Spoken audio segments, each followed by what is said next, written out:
Hi, good morning, everyone. Thanks for joining us for this week's morning call. We have two stock counter updates, Meta Platforms and Del Monte, and followed by our technical analysis and followed by our macro sector outlook, FAANGM Monthly, the Singapore banking update, and our usual Singapore weekly. So without further ado, I will hand it over to Max for an update on Meta Platforms. Thanks, Len, and good morning, everyone. We recently issued an update report on Meta following its announcement of another round of layoffs. Next slide, please. Yeah, so just as a quick recap, Meta is lay off another 10,000 employees, or about 12% of its current workforce. And it is also eliminating about 5,000 more vacant positions that the company has not hired for yet. Because of this, we expect a drastic year-on-year drop in headcount for the first quarter of 2023, especially when you compare it to the first quarter of 2022, when the company was still hiring rapidly, and the headcount actually grew by 27% at that time. Therefore, OPEX growth is also expected to drop as well, but it will not be as significant because the company still has to incur severance-related charges this year, and these charges were amounted to about $1 billion in the fourth quarter of last year. And in terms of our valuation, we reduced our FY23 OPEX by 3%, and to be roughly in line with the FY22 levels. And as a result, the FY23 EBITDA and net margins both improved by 120 and 100 basis points respectively. Overall, we remain neutral on Meta with a raised target price of $200. So moving on to FAANGM Monthly for the month of February. And yeah, next slide, please. Yeah, so as a summary, FAANGM was down by 1.6%, and this actually beat the S&P 500's decline of 2.6%. And surprisingly, Nasdaq was the outperformer as it only declined by 0.5%.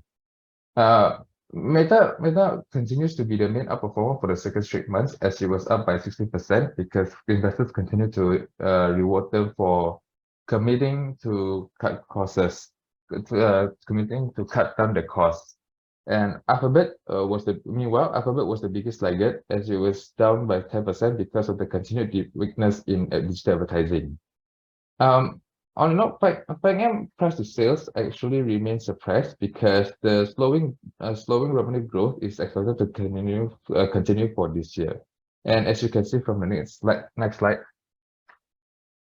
Yeah, FAANGM price to sales ratio is hovering at its 10-year average levels of 6x, and this is also because as I mentioned just now, the weakness of the revenue growth is expected to continue for moving forward, for this year at least.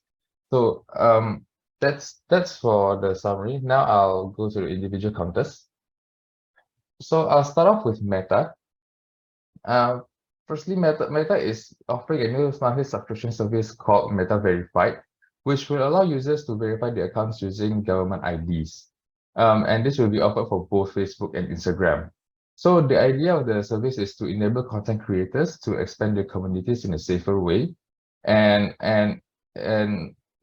this service is going to be offered at a price of $11.99 per month for web usage and $14.99 for mobile usage. So we think that this new service should contribute incrementally to incremental revenue to Meta, mainly because of its wide base of content creators.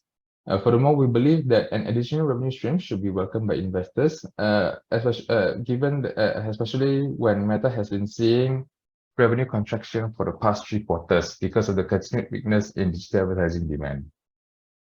Moving to Netflix. Firstly, Netflix has finally started cracking down on password sharing issues, and the company is doing this by putting in place a new policies to where it requires subscribers to set a primary location for the accounts and to use OTPs to give restricted access to the account when it is used outside of the primary location. Netflix estimates that 43% of its subscribers share their passwords to outsiders who do not subscribe to the service, and this should translate to about $14 billion in terms of lost revenue opportunity. Secondly, during the streaming continues to lead in terms of its share of TV usage in the US for the month of February at 38.1% with 38.1% share. While cable TV was down for the fifth straight month for the fifth straight month. Of the 38% share, Netflix was ranked at second with 7.5%, trailing only YouTube, which lead the segment at 8.16%. So Netflix has finally cracked down on the password sharing issues after talking about it for two quarters. However, we do expect that the indirect revenue gain from password sharers subscribing to their own plans is going to be limited in the earlier stages because of the discretionary nature of the entertainment business. Then moving on to Alphabet. So for Alphabet, the company is partnering with Mercedes-Benz to develop an advanced navigation system. The system will utilize Alphabet's Google Maps to provide real-time predictive information in addition to its current navigation feature. On top of that, Mercedes is looking to leverage on Alphabet's cloud and YouTube platforms to deliver better user experience for the drivers. So as for our thoughts, we like Alphabet's partnership with Mercedes because of two main reasons. Firstly, it shows that Alphabet is able to generate revenue from enterprises outside of its advertising business, which means that it can reduce its reliance on a single business segment.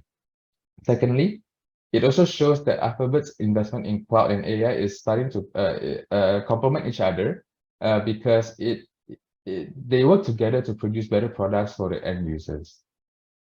Then next slide, moving on to Apple. Yeah, so I guess the major news for Apple is that the iPhone price was cut in China in early February. So major retailers like JD.com and Sony slashed the price of iPhone 14 Pro and Pro Max by 800 yuan or about $135. And Apple actually rarely lets its third-party retailers to offer such discounts, and the prices remain at normal levels on Apple's official China website. So we believe that the discounts were a part of Apple's efforts to boost the consumer demand following the 7% year-on-year decline in China revenue for the first quarter of 2023. And it is also possible that it is aimed for clearing some excess inventory as well. So we think that this means that the lower sales was also partly because of the generally lower demand, and it is not entirely because of the supply disruptions. However, we think that Apple still enjoys a strong customer brand loyalty, which allows them to recapture some of those potentially lost sales for the subsequent quarters. Next is Amazon. Firstly, the news is that it finally completed the $3.9 billion acquisition of One Life Healthcare, and the deal closed one day after the FTC said that it will not block the acquisition. And this deal gives Amazon access to dozens of medical offices across the US, and also along with the thousands of companies to provide employee health benefits. Secondly, Amazon has also announced that it is cutting ties with some of its EU distributors. So Amazon plans to source the products directly from brand owners and manufacturers and bypass the middleman, which is in this case the distributors. So and then Amazon said that it will hold off implementing the change until April to give some buffer time for the distributors to plan for their own businesses. So our thoughts on two news. Firstly, we believe the success and the benefits of the merger with One Life Healthcare is yet to be seen, and this is because Amazon is going to face competition from major players like CVS, who also made their own acquisition recently for expansion. And furthermore, historically, Amazon also faced challenges when it started to venture into the healthcare industry, which caused the closure of its Amazon Care as well as Haven, which was the joint venture between Amazon, Berkshire Hathaway, and JP Morgan. On the other hand, we like Amazon's move to source products directly from manufacturers in EU, and this is because Europe is Amazon's second largest market, and because of this, we think that this move should be able to quite meaningfully improve the margins of the company because it no longer has to pay the profit margin of the distributors. So that's all for me. I'll hand over my time to Ambrish to talk about Microsoft. Thank you, Max, and good morning, everyone. There was no such significant news or update from Microsoft for February. However, I would just reiterate our thesis for it. First of all, cloud is the fastest growth driver for Microsoft, with Azure revenue growth of about 38% year over year in the second quarter of 2023. However, it's expected to slow down in the third quarter to about 30%, and that's mainly because of large businesses that they have paused their IT spending due to macro uncertainty.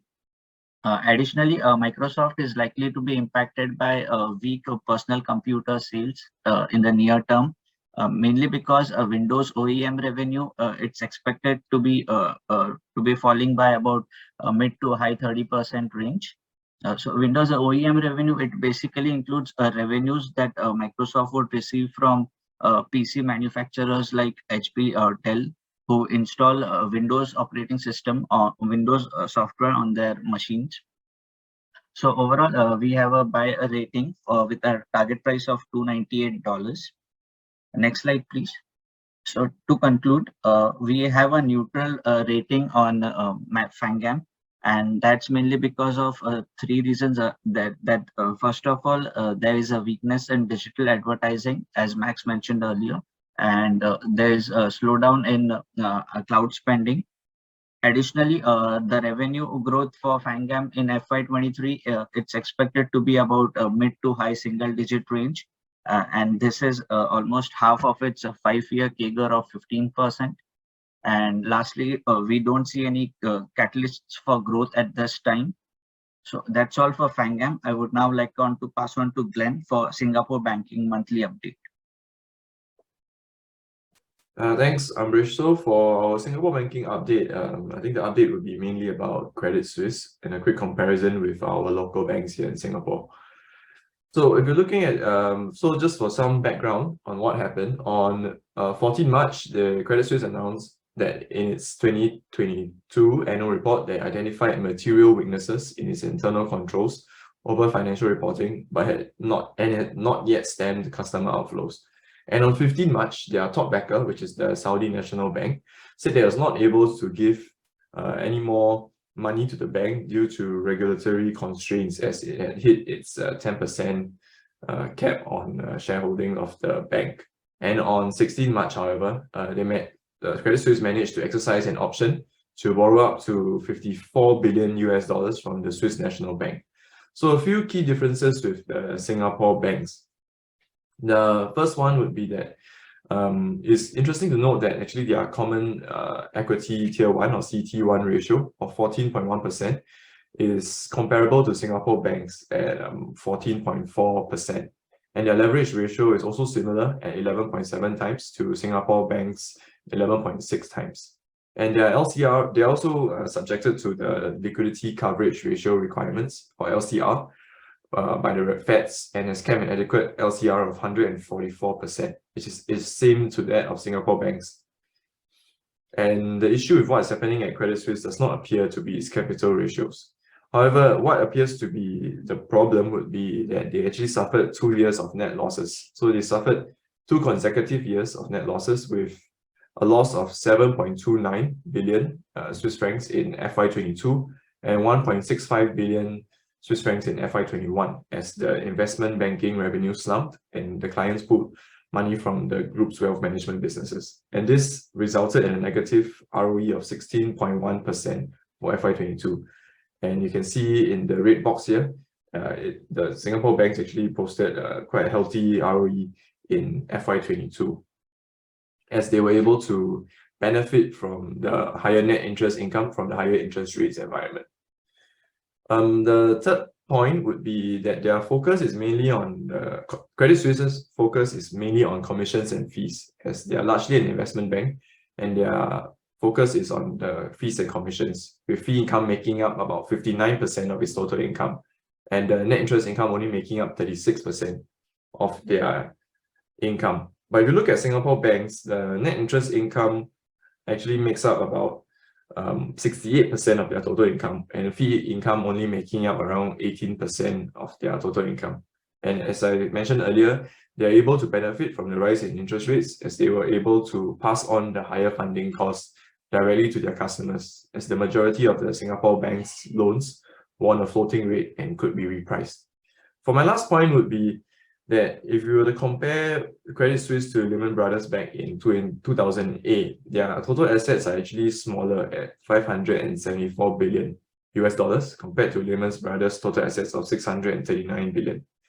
And their total liabilities also slightly smaller at $525 billion compared to Lehman Brothers' total liabilities of $613 billion. However, Credit Suisse is noted to have a larger amount of customer deposits at $252 billion compared to Lehman Brothers' $29 billion. So what does this all mean? While Singapore Bank's capital and leverage ratios are comparable to Credit Suisse, Singapore banks are profitable with a positive ROE of 12.5%. And they have a larger proportion of net interest income, while Credit Suisse is mainly on fees and commissions. And we remain positive on Singapore banks, and they differ from Credit Suisse as they focus on net interest income growth and hence are able to post positive ROEs. So now, just a quick update on the three American banks that fell last week. So it's mainly Silicon Valley Bank, Signature Bank, and First Republic Bank. And this is comparing with the three Singapore banks. So I think the main thing that we'll be looking at would be in the red box here, which would be the deposits growth. So you can see that the 3-year CAGR for the three American banks are pretty high. They are more than double. And you look at SVB, it's almost 4 to 5 times the amount compared to Singapore banks. And even the lowest, which would be First Republic, is about 3 to 4 times faster than Singapore banks. So this actually speaks to the quality of their deposits and may be one of the reasons why their depositors are pulling money out so fast. Like in Singapore, the depositors are stickier than that in the US. At least for these US banks. So for SVB, I think the main issue will also be the percentage of the assets are mainly in securities, and that is what caused one of the major pitfalls for the bank. So if you look at Signature Bank, also they have a quite a large proportion, about 1/4 of them in securities. However, First Republic, if you look at their other ratios and their other statistics, you can see that it's pretty similar to that of the Singapore banks, with almost everything, capital ratios quite similar, as well as to their loan to deposit ratio. So I think the main issue for First Republic could be the quality of their deposits, as it grew at almost 3 to 4 times rate that of Singapore banks.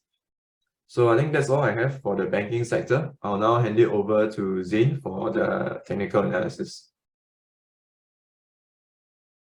Thanks, Glenn. Good morning, everyone. So now I'll move on to the technical section.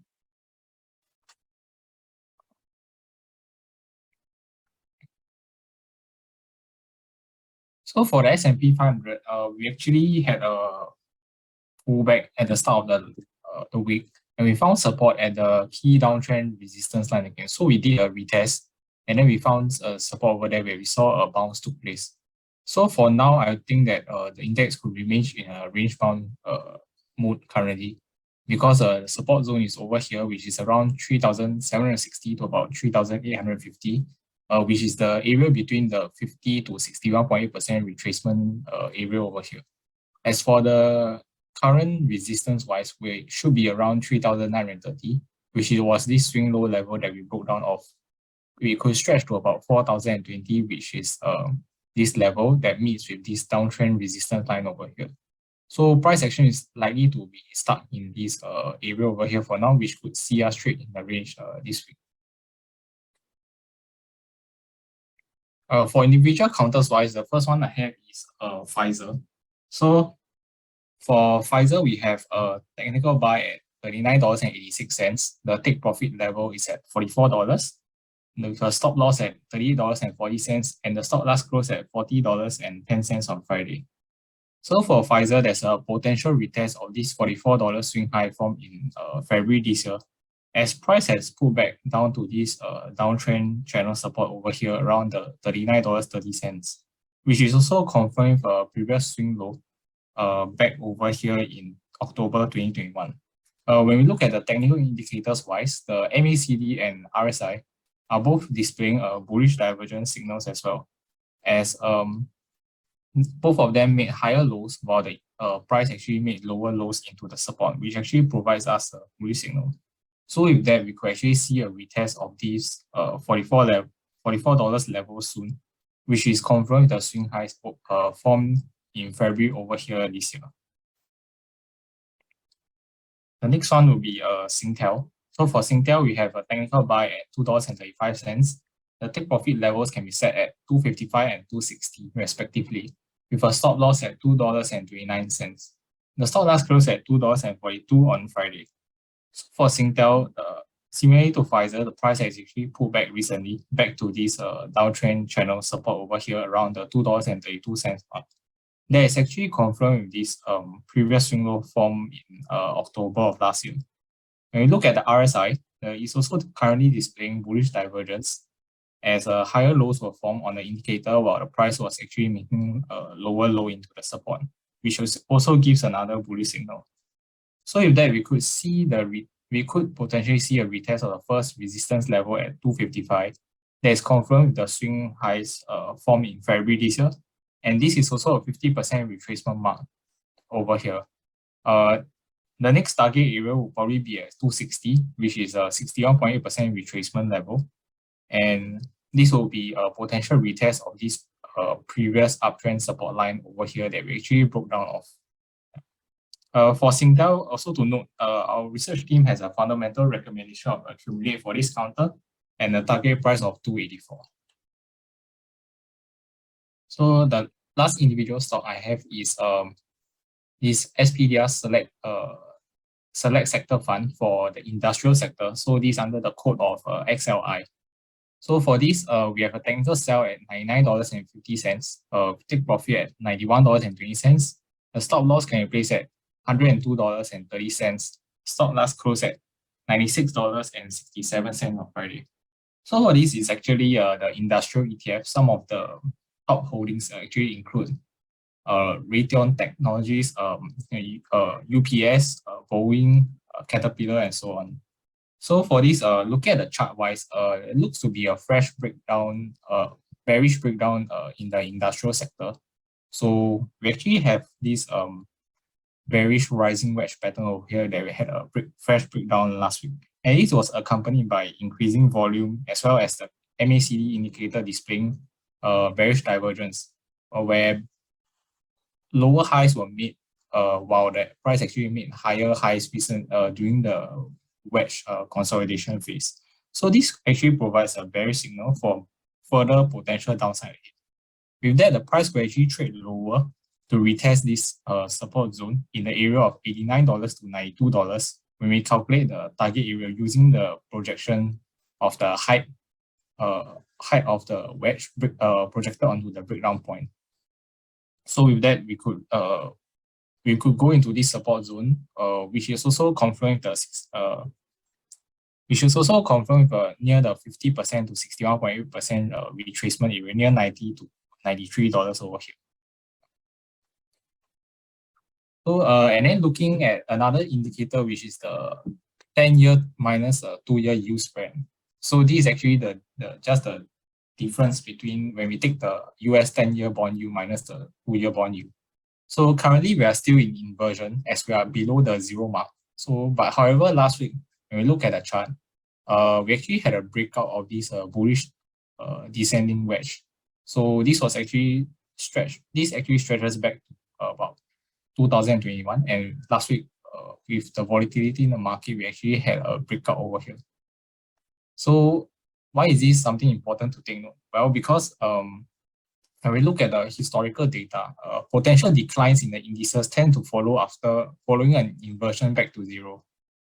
So when we look at the two historical cases in the past, in 2000 and 2008, so when the bond yield spread actually inverted back above the zero line over here, we actually saw a decline in the S&P 500 line over here. So this orange line actually represents the performance of the S&P in comparison with this yield spread, this chart.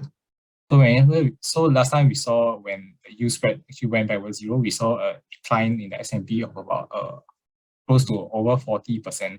Then in 2008, the same thing happened again. Then the decline register was about close to 50% at that time.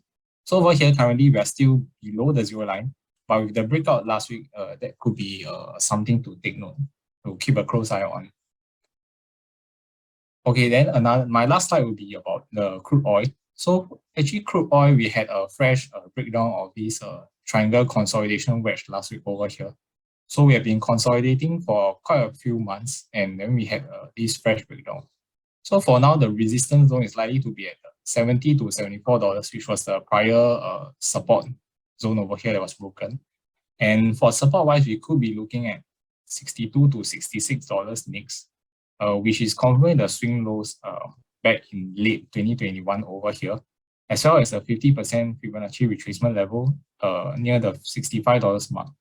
When we take the swing low during the COVID, which was near zero, and the swing high at during the peak last year at near $129. So that's all from me for the technicals part. I will now pass on the time to Paul to talk about Del Monte third quarter results. Yeah, thanks, Zin. So we'll move on to Del Monte third quarter results. So the results was below expectations. And one of the reasons was, there were actually three reasons. And one of the reasons was because of the FX. I think the Philippine peso was down almost 12%. So in terms of the positives, they still maintain their strong market shares. So in the US, they still have fruit cups, canned fruit, vegetables. They still maintain it about 22 to 30%. And in the Philippines, they still dominate. But what happened was that there was a double whammy in Asia. So firstly, there's a 12% decline in Philippine peso, like mentioned earlier. There was also weak festive sales. So demand for tropical fruit, for canned fruit in Philippines was also down, as it was seen more like a discretionary item. And also fresh pineapple sales was curiously also down, but we think it's also due to the lockdowns and so forth. Because so there was no pop in festive demand that Asia usually enjoys. So that was another reason that caused the weakness. And the US margins was also weak, and that was a bit of more peculiar for us. But one of the reasons is because the strong margins that they had in the previous quarter, which hit record levels, was also in part because they were still holding on to the higher cost inventory, which we thought would more or less been flushed out. But what they're saying is that right now they had to replenish with higher inventory, and this is the reasons why the margins came off significantly. The other worry we had was that Del Monte exited the festive period with a record inventory of 1.1 billion. So we just worry that they might make some provisioning. So in terms of the outlook, we thought that the inflationary pressure will start to ease because they already raised prices by 3 times. But that did not happen. Instead, it spiked up when they replenish inventory. So the other pressure points is the weak demand in Asia, especially Philippines and China. So we cut our FY23 earnings by 18%. Actually, what happened was we actually normalized it back because in the previous results we actually raised it by about 18-19%. So we just bring it back down to our original forecast. They still remain a leader. Our target price is 6 times PE. It's like a 50-60% discount to industry.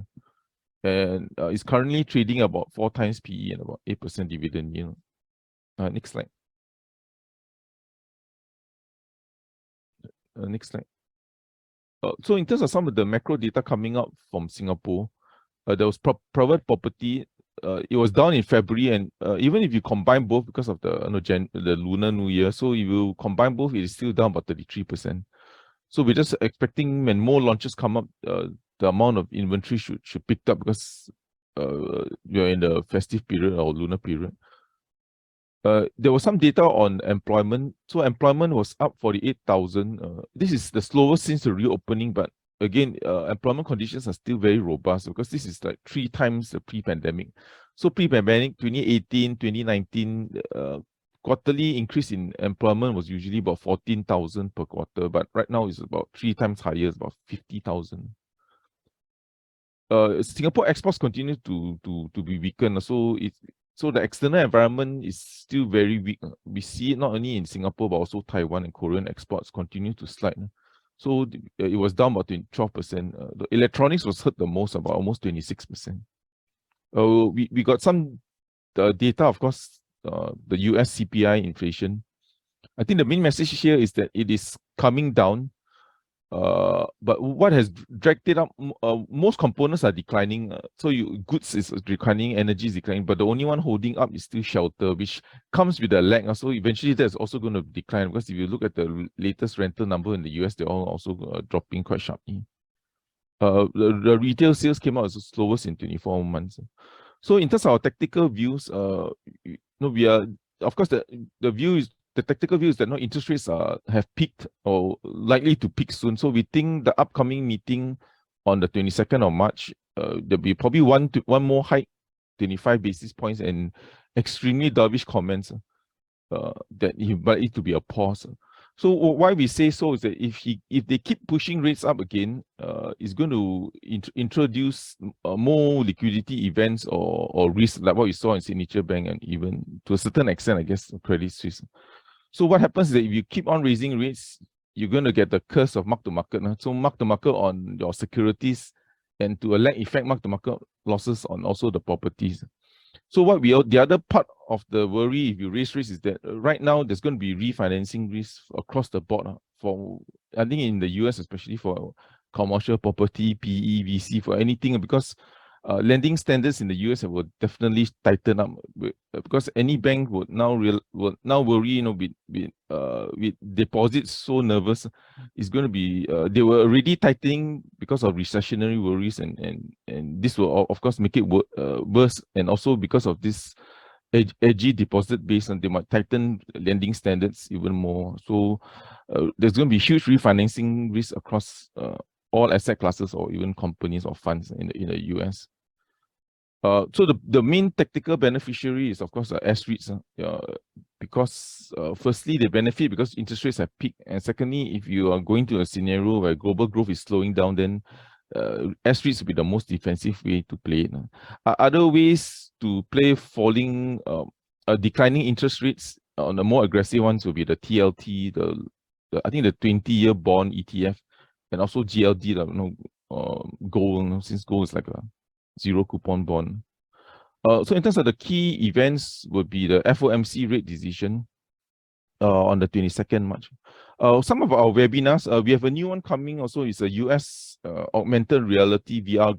So you want to learn more about augmented reality or VR glass, do look out for this. This is a US company called Wuzik on the 29th of March.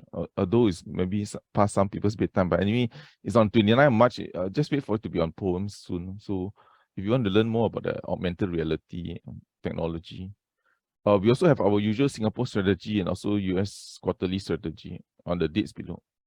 Next slide.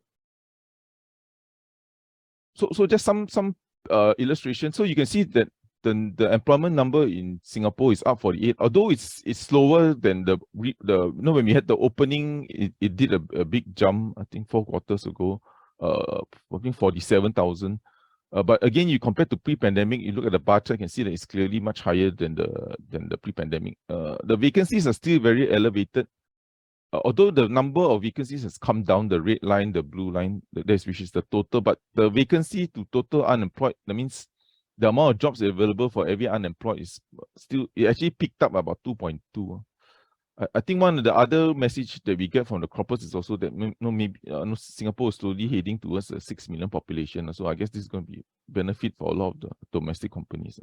Next slide.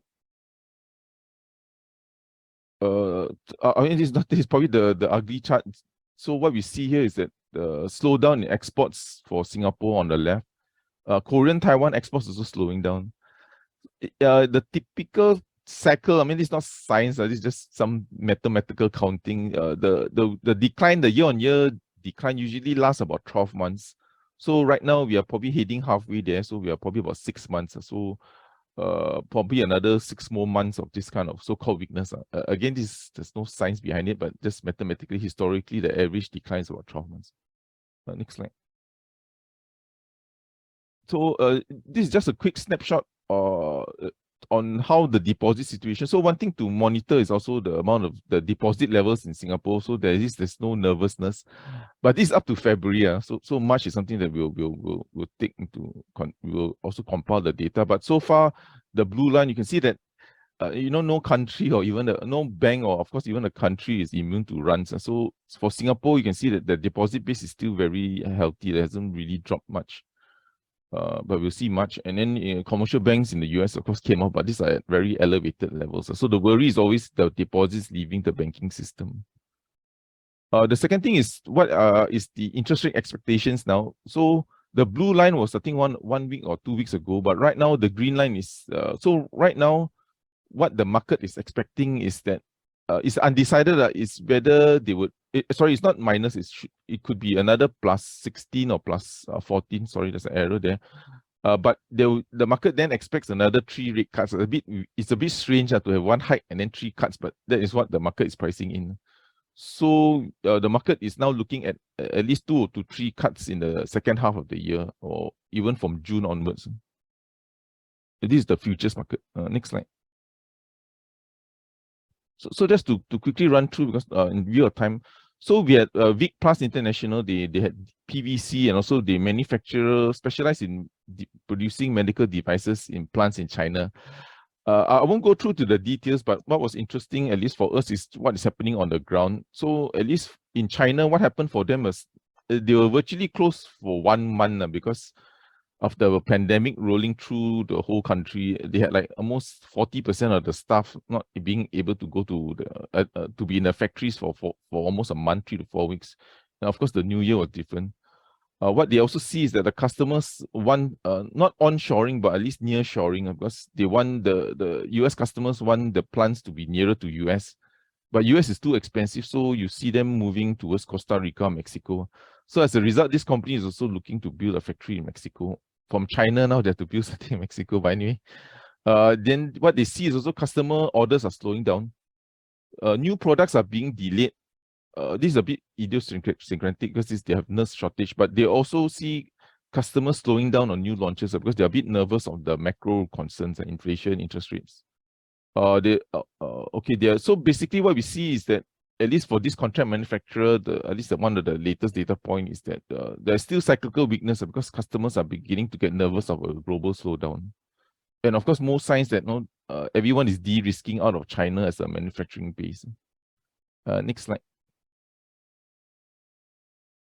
Okay, so this is my last one, just to get an update on Top Glove. So I think this is their second quarter of losses. So even the largest glove manufacturer in the world is also making losses. So what is happening in the current conditions? There is some volume rebound quarter on quarter. You can see on the far right, but prices are still dropping. What is happening is that the clients are beginning to reduce their inventory. But no one is aggressively looking to buy because the lead times are very short. Basically, if you want your glove, the customer can just get it anytime. So no rush for them to order. And there's still aggressive price competition. So I just go straight to the outlook. So what they are saying is that there is some bottoming up process, which I think there is because everyone is making losses now. Every listed contract manufacturer, every listed glove maker is making losses from Malaysia to Singapore, except in Singapore, Riverstone is still making profit because their medical glove can still sell $100. Sorry, their electronic gloves can still sell at $100. So what we think is that the recovery will be slow. So it doesn't mean bottom means you see a big bounce, but because their utilization now, we look at the capacity, Top Glove is only operating at 30% utilization, and they also closed temporarily 14 factories. So when the utilization is so low, even if demand picks up, there's going to be a lot of supply available. So any recovery we think will happen, but it's going to be a very gradual pace, although it has bottomed out right now. Okay, I think just to give everyone a sense of what's happening in the glove sector. Okay, I think we can move on. Yeah, thanks, Paul. I'll take the question on the banks first. Let me find out where's the bank. Yeah, okay. The question is, hi Glenn, how is the high deposit growth of the 3 US banks a result of the rising interest rates caused by the Fed? Actually, when we did the in deposits growth, it wasn't. I mean, majority of it was from 2020 to 2022. So over those 3 years, that's the CAGR. So actually in 2020 and 2021, it was still sort of it was during the pandemic, right? So majority of this deposits growth isn't from the rising interest rate. So I would say what caused this in the US? What contributed to this rapid growth in deposits was mainly the high savings rate, and given the amount of the government funding that was given to the people in the States, at least, they put all this money back into the bank because that was at that point maybe the safest place that they could put it in.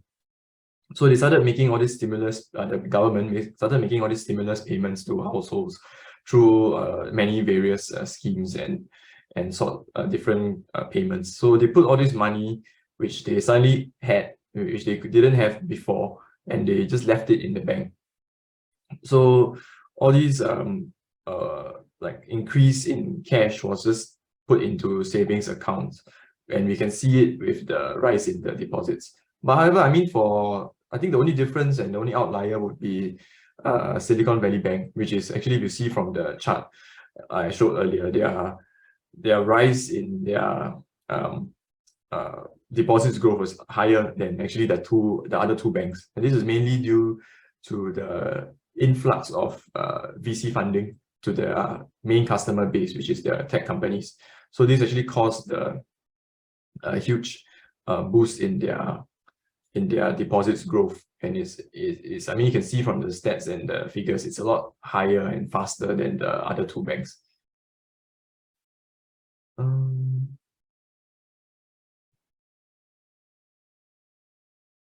Okay, I think that's all for oh wait, sorry, any change to your target prices? No. Our target price for the three banks maintained. So DBS is $41.60, OCBC is $14.22, and UOB is $35.70.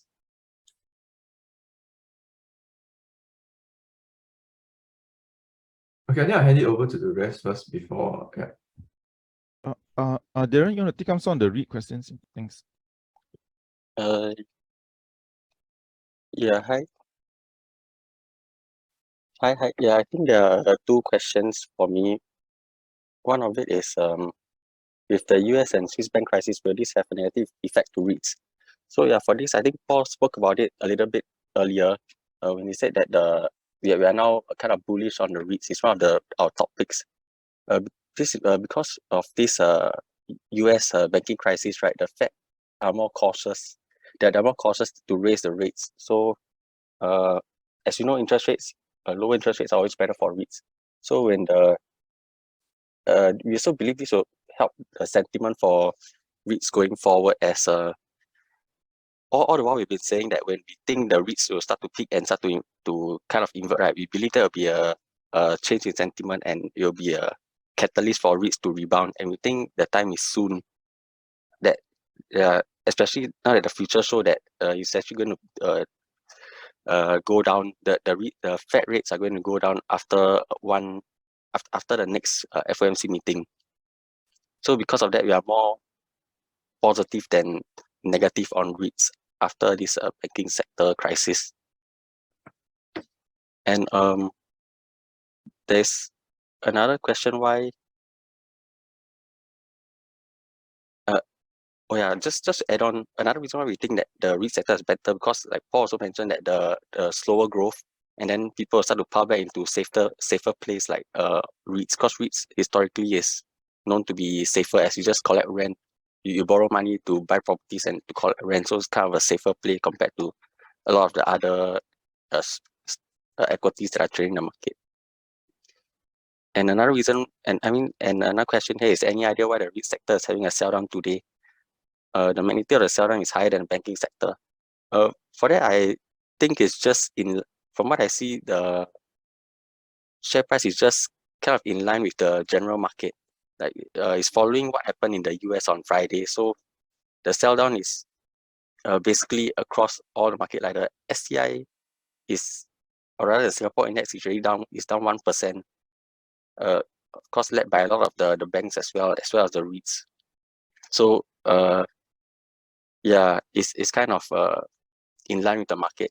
I wouldn't say it's a higher sell down than the banking sector. Yeah, I think that's all the questions for me for now. Thanks. Okay, thanks, Darren.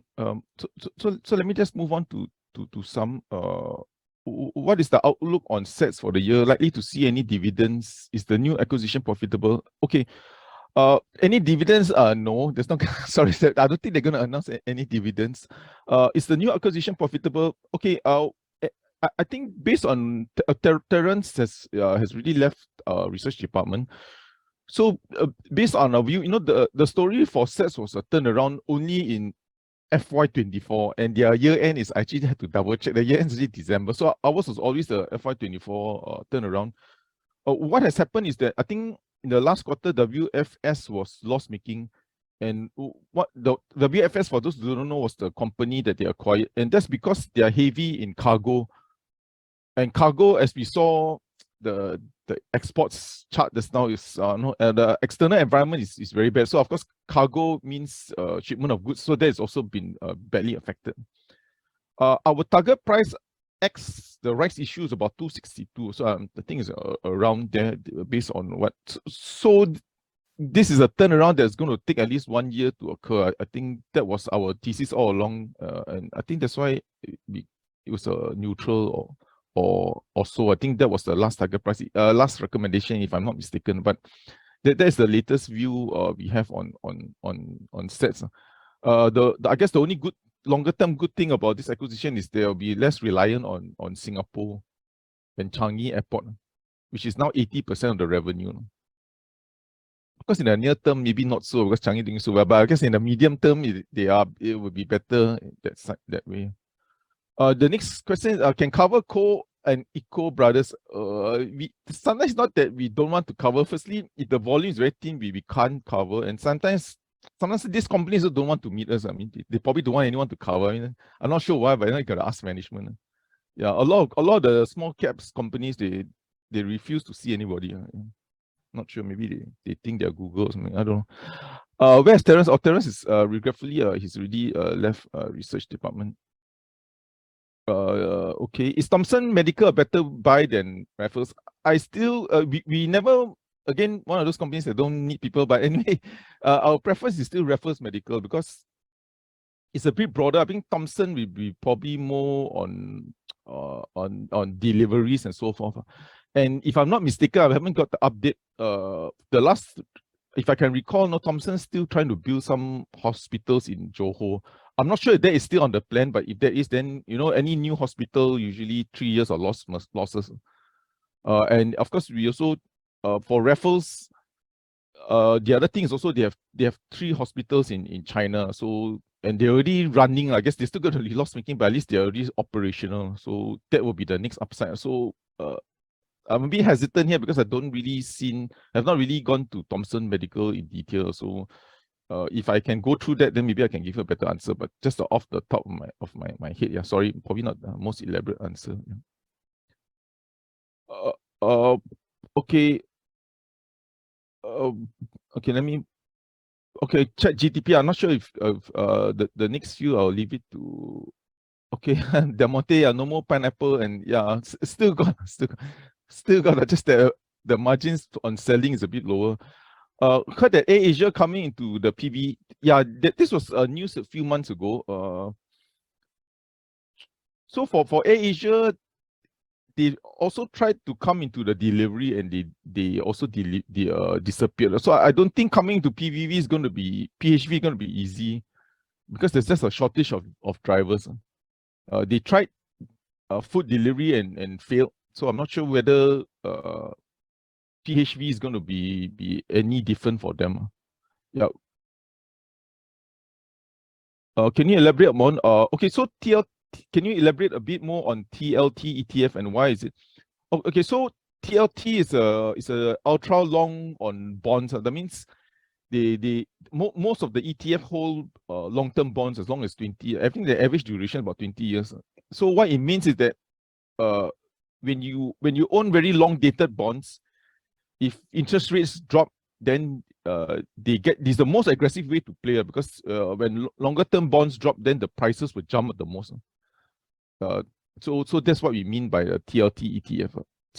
But again, just a caveat. This is if you are very bullish view that interest rates are going to drop. So that's one other way to gain exposure to that, which is the ultra long, as an ultra long ETF, because they hold longest dated kind of bonds. And the longer dated the bond, then the more sensitive to interest rates. So interest rates drop, then you get a bigger jump in prices. Paul, any views on the Fed Emergency Loan Bank Term Program, supposedly up to 3 trillion? Do you regard this as another QE? In a way, but not in a way it is, because QE is, I guess, buying bonds and putting it on the Fed's balance sheet. So for this one, they are also buying bonds from the various banks with a slight discount, if I'm not mistaken. But this is a discount window because all the banks have all these held to maturity bonds and they want liquidity, right? Because they know if they sell it now, they're going to get a huge haircut. So I'm not sure what is the exact discount the banks are giving them. But yeah, you're right in the sense that instead of buying from the market, their banks can sell. So anything on QE means, I guess, in principle, is that it goes into the Fed's balance sheet. So I guess you're right in that sense that there is another QE. So it's a bit strange that they do QT, then they do QE. Just that I don't have the exact details, like how much discount they're doing, But this is a discount window for all the banks. All the banks now take their treasury, then go to the counter, which is the Fed, and then say, I give you my bonds, can you give me money, so something like that. Your views on food, I think this is DA. Any view on gold? Quite right now. Yeah, I think my own view is that gold has already done its job, which is to hedge against all these exogenous shocks or deflationary shocks. So for me, if you're playing the weakness, the downtrend in interest rates, technically, I mean, like another question there, that I think interest rates will remain high. Yeah, I still think so, but so TLT will be the better way, because what I'm trying to say is that gold has already done its job as an insurance policy. So it jumped up because it's a way to insure your portfolio against shocks. So now the next move is that interest rates start to come down. So there's two views on gold. If interest rates start to come down, then of course you just buy the bond straight. Another view is that actually that's the main. The other view is, of course, gold will also benefit, but a more direct way to play interest rates coming down will be bonds, directly go into bonds. Sorry, I probably confused people. How are the nurse shortages affecting Vicplas? Yeah, okay, this is a bit nuanced. So what they told us was that the particular equipment they do requires a lot of nurse training. So it's a very valid question, like, why does it affect me? I mean, the nurses, right? But because they need nurses to learn how to use this device. So because of that, there isn't enough nurses, so the customer actually held back. Because if there are no nurses, then how are they going to train the people? Because there's not enough nurses to train. So that's one of the reasons. But it's like you said, it's a very unique, nuanced type of issue. Yeah, like your view on impact interest rates, while may have peaked, will stay high for longer. Yeah. So I agree with that. I think, and most we probably get 1 or 2 rate cuts. And that's why when we say REITs are a tactical buy, is because of this trend, a change in, but REITs will still face the pressure. So the pressure, we think, will still come from 2 ways, because even though we are talking about 2 hikes down, maybe 50 basis points, but all the REITs are still going to face a very huge interest rate headwind. Although they say they hedge for 3 years, it also means hedge for 3 years means 3 years are headwind, right? Because you're going to refinance. So we think REITs will have a very challenging time, number one, to grow the DPU, because interest rates, as they start to unhedge, you're going to have like higher interest rates for over 3 years. They like to say 3 years. The second thing is the cap rates, especially for the Singapore properties, are still very low. I think the cap rates if I'm not mistaken, Darren, I think malls are 3.5 and office is 2.5, which is exceptionally low, considering that bond interest rates are still hovering at 3 and 4. So there's no carry virtually.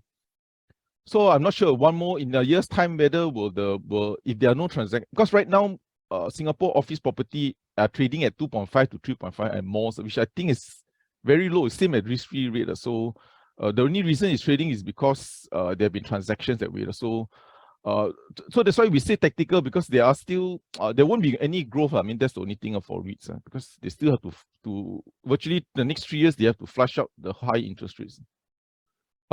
Excuse me, Darren, do you have any other thing also? Yeah. So actually, there's a question on the top 5 REITs in terms of gearing, real dividend, and to add this year. Yeah, for some of the details, I need more time to generate it. But in terms of gearing, I see Phillip Logistics and Commercial Trust is one of the lowest at 27%. But based on dividends, right now, the few REITs that are paying the highest dividends are a lot of it are the overseas REITs. Like Prime US REIT is paying 18%, Manulife 17%, EC World 15%, Lipo Mall, Keppel Pacific, United Hampshire, Dyson Retail, all these are double digit, above 12%. Yeah, so these are the REITs that are, to answer your question, these are the REITs that are based on those stats mentioned above. Yeah, they are the top 5 based on the stats only. Yeah, not so much on the outlook part. Yeah, I think Paul mentioned about the interest rate part quite clearly. So yeah, I don't really have much to add for that. Thanks. Okay. Okay, let me try and answer as many as I can before I pass it to Zain. So the next one is Ooi Hong Leong famously bought AIA at the bottom during the global financial crisis, betting it was too big to fail. How did it not work out for Credit Suisse? Okay, I think this one I will hand it over to Glenn. But the only thing we can say is that actually the problem is just the depositors, because like even for Silicon Valley Bank, it worked until it didn't work. That means it worked until everybody know they were facing a lot of losses, but it worked until the depositors just start to panic. So it can happen to anyone. But Glenn, you want to answer this one? Yeah. I think what Paul says is quite true. So if you look at what's happening with Credit Suisse, I mean, I did the analysis earlier. Yeah, it's just it worked until it didn't work. So I mean, there's nothing much else we can add. So but at least, you know, from one positive is that at least they managed to get that $54 billion from the Swiss National Bank. So I think there's also a few question. I think there's a question. I'm not sure whether is it TA or is it FA, but I mean on the 3 Singapore banks as well as OCBC. I'll just do a very quick one. So for the 3 local banks, I think what would be the outlook is mainly the continued growth, although it might slow down a bit in their net interest income. So we will continue to see their net interest margins improve, because it's only really started to kick in the last 2 quarters of 2022. So this should continue at least for the first quarter or the first 2 quarters, and then you'll start to taper off. But we should still see an overall higher net interest margin for the full year 2023. And the other big thing that we're looking at is also the fee income growth.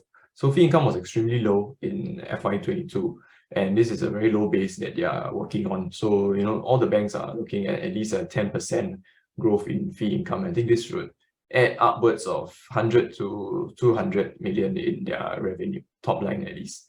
And I think on OCBC, OCBC is also our preferred pick, and mainly due to the continued interest income growth and fee income recovery, and also due to their attractive valuations and their very high dividend yield. And they also have their CET1 is the highest amongst the 3 local banks, and they also tend to benefit, maybe not more, but benefit quite a bit from China's reopening as well. Just let me browse through quickly. Do you see Singapore banks share prices bottom out now? Okay, I think what's happening with the Singapore banks share prices is just, you know, overall the market sentiment, and it's just a reaction, a knee-jerk reaction. So what happened is that, of course, you know, people would sell. So I don't know if it's very hard to say whether it's bottom out now, but our target prices still are maintained. Okay, there's one more. Hi, is it correct to understand the banks borrow short term and lend out long term? If yes, isn't the inverted yield curve negative for the bank's bottom line? Yeah, definitely that's not good for the banks. But if you look, I mean, mainly Singapore banks, which is what we are looking at, a lot of their funding comes from the deposits. So they have a very high CASA ratio, and the deposits they have really, I think one of the banks mentioned, you know, that they can afford to hold out increasing deposit rates, you know, and so they have a buffer to see how much they can make from their loans. So, you know, they always have this spread which they can earn, and also, you know, a lot of their loans are floating rates. So as the interest rates go up, you know, this will just, you know, they earn from that spread. So, you know, it's not going to affect at least the local banks as much. Oh, sorry, the three banks target prices I mentioned earlier, so I'll just repeat again. DBS is $41.60. OCBC is $14.22, and UOB is $35.70. Okay, I think I'll hand it over to the rest. Yeah, sorry, let me just rephrase. I know it worked until I know it sounds a bit ridiculous, but what we're trying to say, let me just articulate it a bit better. So what I'm trying to say, it worked until the deposits start to flee. Okay, so the losses were there. It was working. You know, the Silicon Valley Bank was facing losses until depositors start to worry. So that's what we meant by it worked until it didn't work. So if depositors were there, I mean, then these banks will just have made some losses, raise capital, and there'll be no issue. So that's why always think of depositors as lenders. I know it sounds depositors like quite like something different, but actually depositors, like all of us, we're just lending money to the bank, and we can withdraw overnight. So that makes every bank nervous, especially in this environment. So that's what we meant, even until I know it sounds a bit strange. Yeah. Okay, let me try to run through some questions here. Semcom Marine, what is the outlook? So what we think is that for the next 6 to 9 months, there's probably going to be some strategic review and a lot of cost cutting. And then FY23, you might probably see the margins might be lower because they've probably been taking on lower margin projects, and the earnings turn around probably in FY24. The opportunity for them is FPSO. So FPSO is the hot market now. So they could do a lot of integration for FPSO. The other beneficiary of FPSO is Dynamac. So these are the companies that are going to ride this wave of new FPSO construction.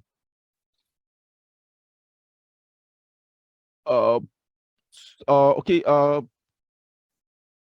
There's a question on. Oh, okay. Hi, Paul Terrence. What's your views on Keppel going forward?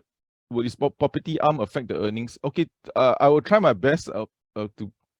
So for Keppel, the earnings driver last year was asset management infrastructure, and then China dragged it down. China property actually dragged down the earnings. So we think China will be the turnaround for them in this year. And also the next, lack of better word, financial engineering for Keppel is to sell some of the land bank. So property will be the main driver, and with the one benefit they have this time now is that China is turning around.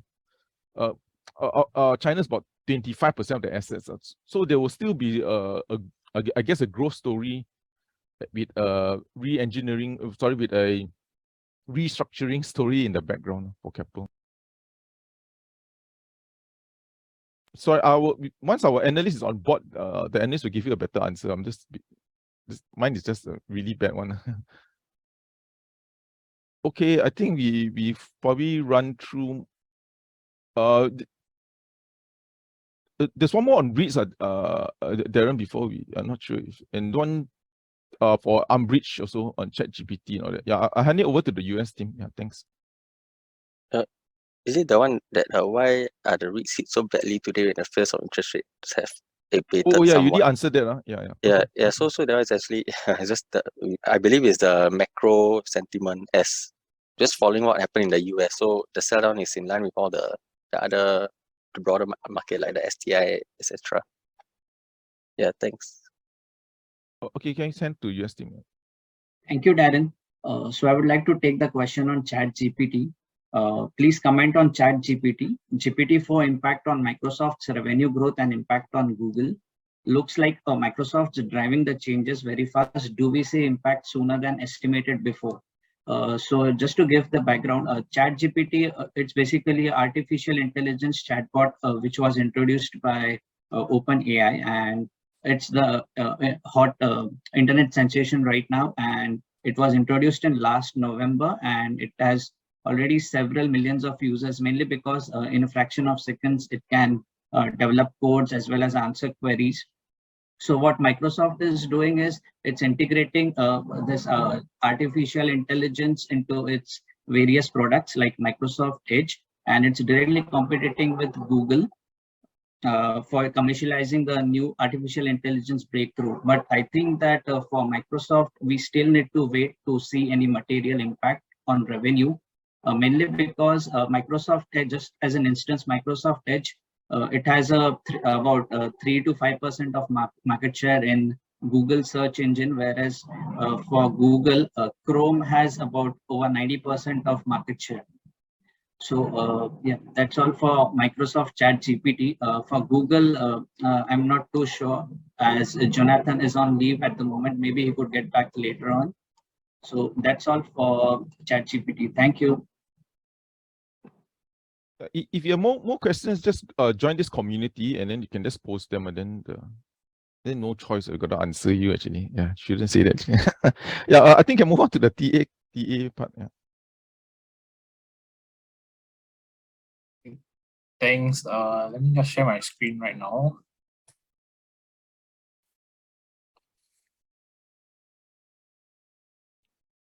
Okay, let's start.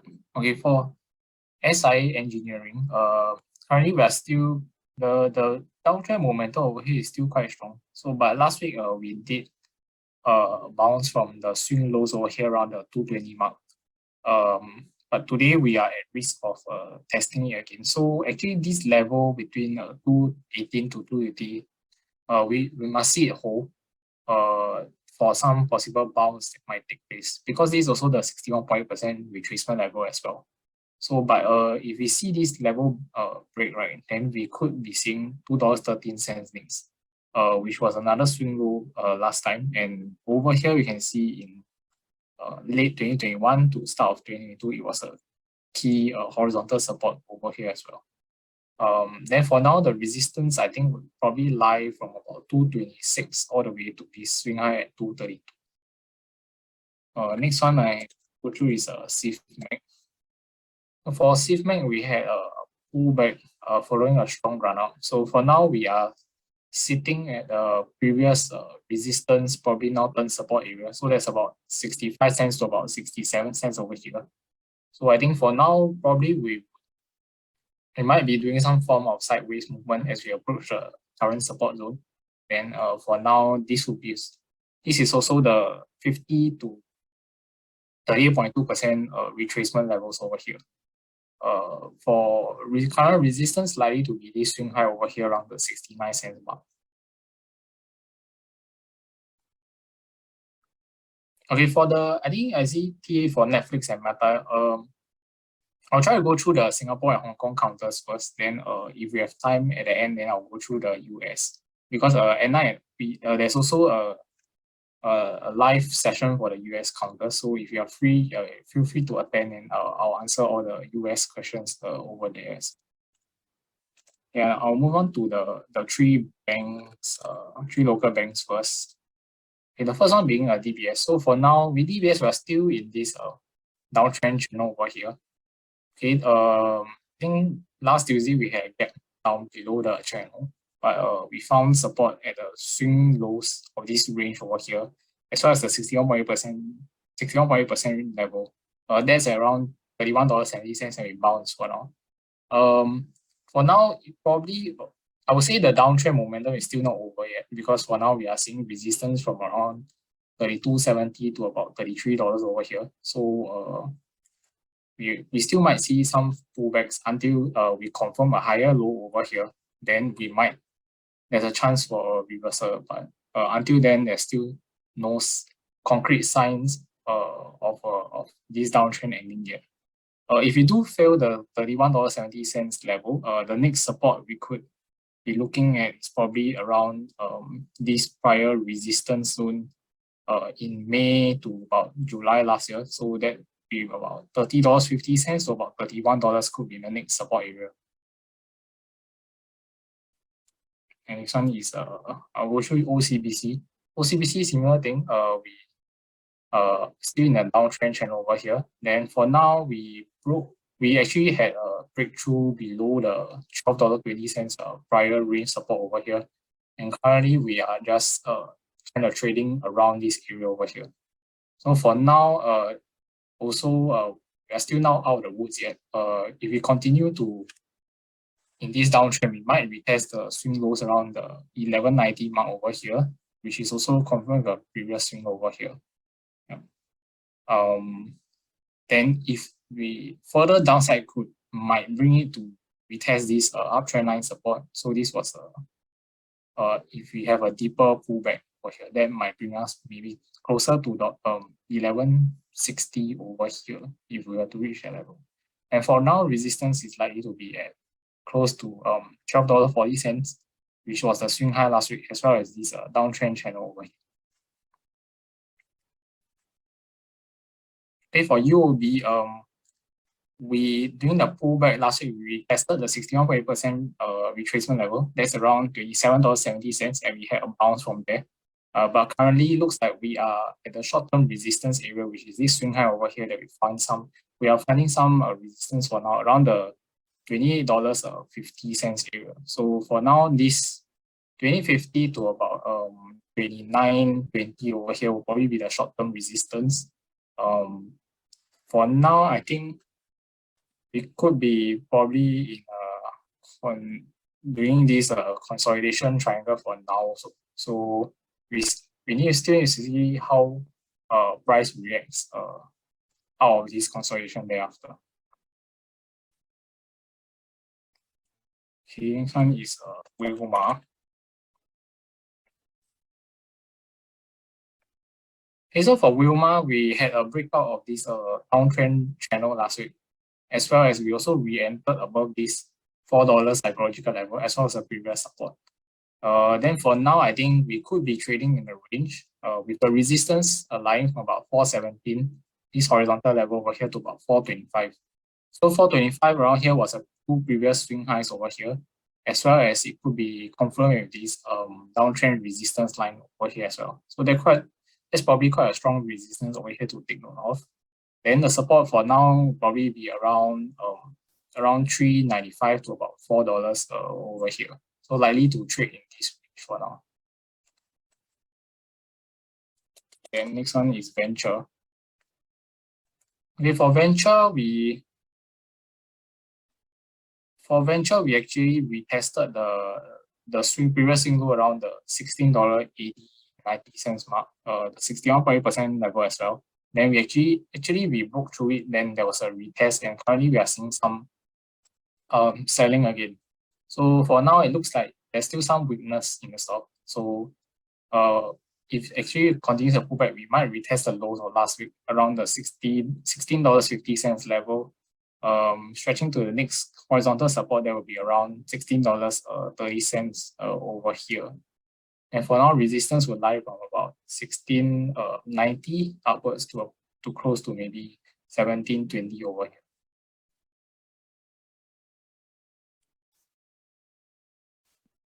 Next one is AEM. So AEM, we started to re-enter back into this main downtrend channel over here with a current short-term trend over here. So, but take note, because of the downtrend momentum that took place, this could still be a possible bear flag. So what it means that if you actually break the support of this uptrend channel, right, the downtrend momentum could possibly continue. So for now, the support probably lie from about the $2. I think probably maybe 285 over here. So this will be a horizontal level over here as well, the channel support. Then for resistance wise, I think probably from $3 onwards to about $3.13, which is the opening of this gap down. Yeah, and $3 is the channel resistance over here, as well as a previous swing low over here back in October last year.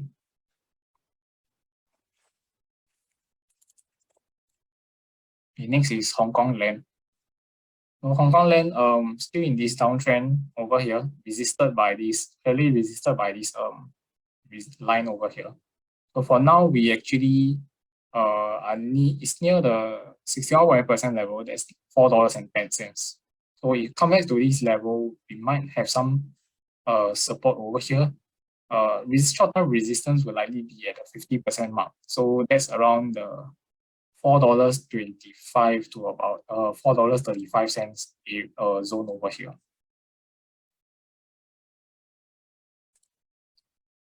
Okay, then for UOL, we are still seeing weakness over here with this downtrend momentum. So we actually found some support close to $6.30. Then currently we are possibly retesting our previous support zone. So that's around 655 to close to maybe 665, this zone over here. So we might see some short-term resistance over here to maybe continue some sort of pullback. Next one is city development. In city development, we actually broke down below this quite a big long-term uptrend channel over here. So the support was around $7.30, but we actually broke down of it last week.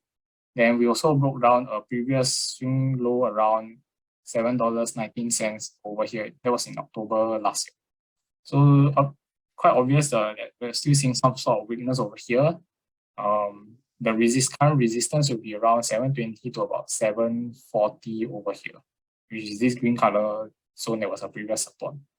Unless we are able to climb back into this channel, then for now, the downward momentum could possibly still continue.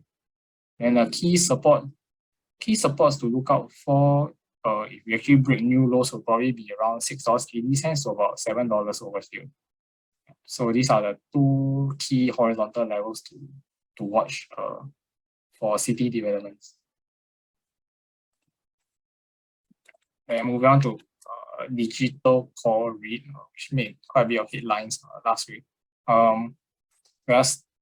So what happened was that we actually broke down of this bearish flag over here, this channel. Then we actually re-entered back into this downtrend channel over here as well. So with this movement is obviously bearish. So for now, resistance wise will be this previous support zone over here. That's around 48 cents to about 50 cents mark. So if you do a retest around here, we're likely to see some form of resistance set in. As for support wise, I think since we are at the all-time lows, we can probably take it at around a retest of this recent swing low around 42, near the 42 cents to 43 cents mark, if we are looking for some support. Okay, then I'll move on to Elite Commercial.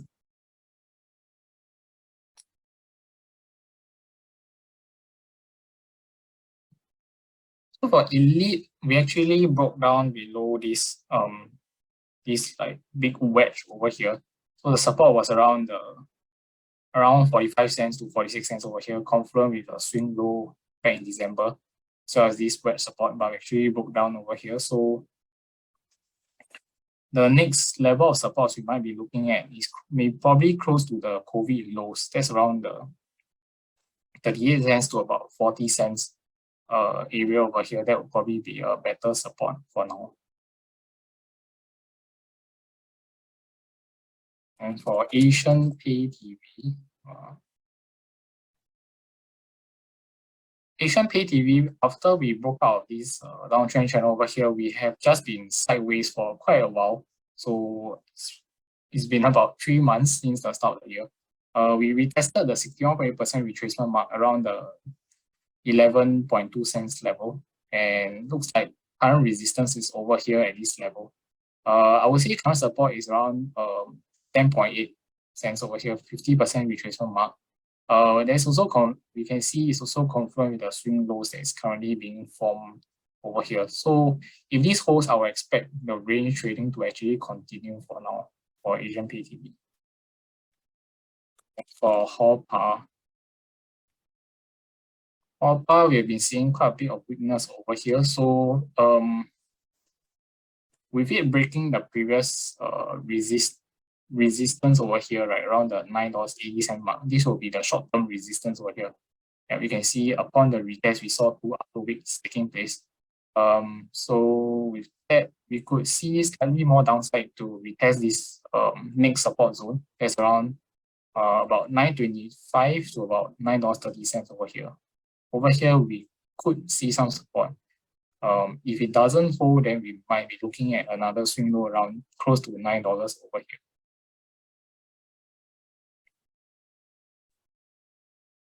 Okay, I'll go through the Jardine CNC next. So for Jardine CNC, we are back at the old swing low support after actually we broke down on this uptrend channel over here. So upon the retest last week, we found some support near $27.40.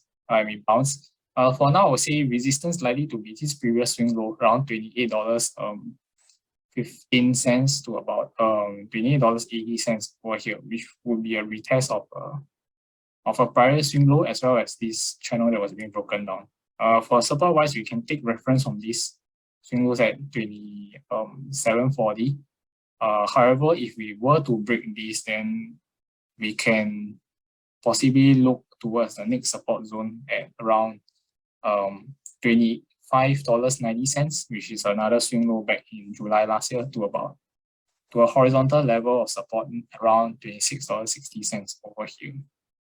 So for Jardine CNC. Okay, moving on to Jardine Matheson.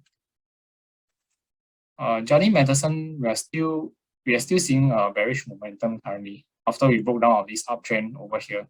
So for now, resistance we can see it will be around this zone around $48.50 to about $48.50 to about $49.50 over here, which was a prior support back in December last year, and on the retest this year, we actually saw some resistance coming in. Yeah. Then for now, current support will be around $46 mark, which is this swing low over here. And we could be looking at the swing lows near $45 as well, which was printed in start of December last year.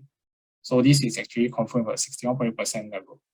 So for now, from the looks of the chart, I would think that the downtrend probably might still actually continue. But if we were to hold at the lows over here, then we might start to do some sideways trading.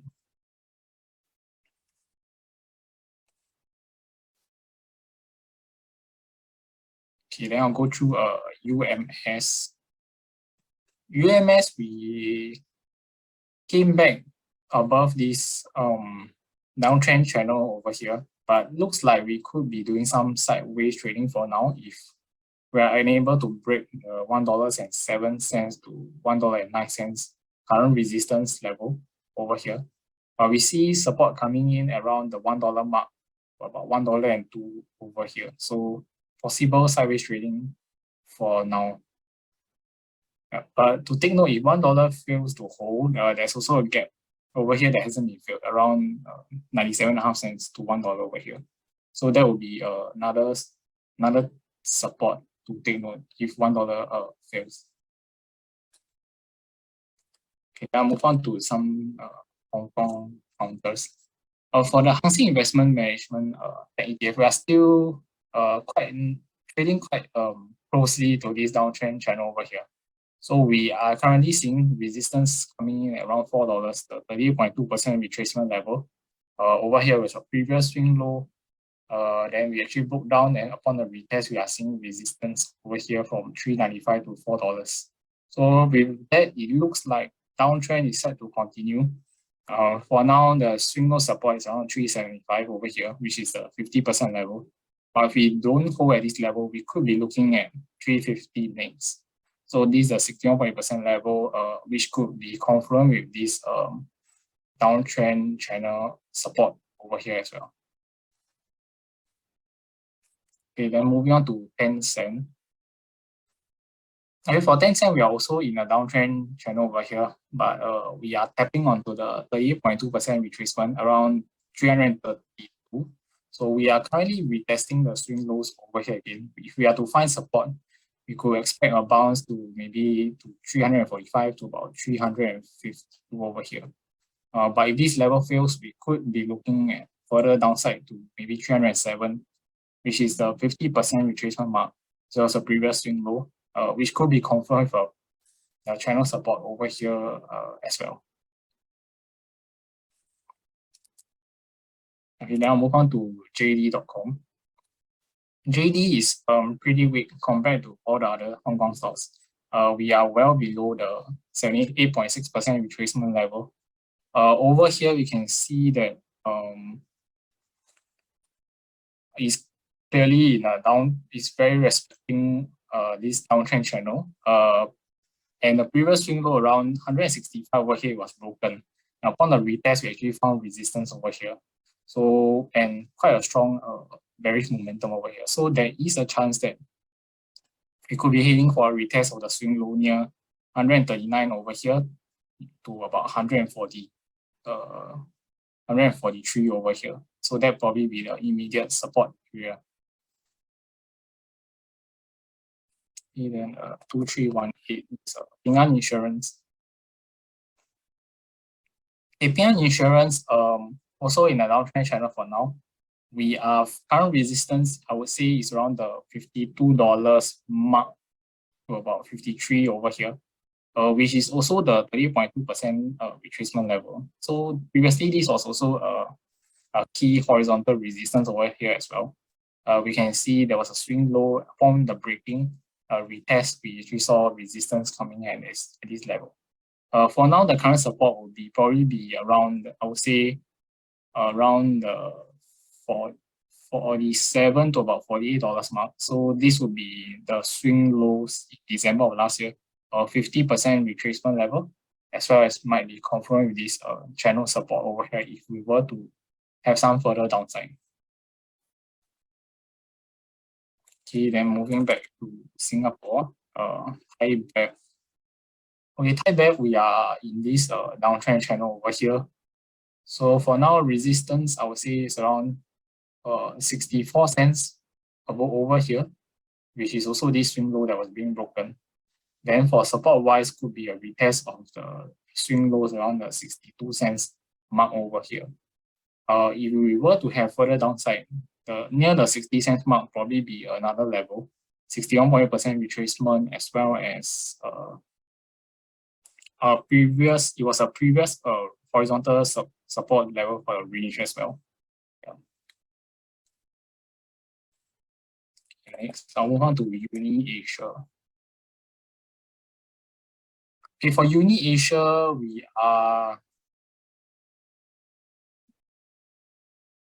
we are kind of still trying to cling on to this uptrend channels support over here.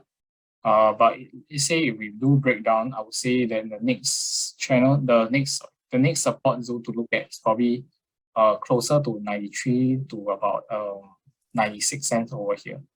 For now, resistance wise, I think we are looking at around $1.02 to about $1.06 over here.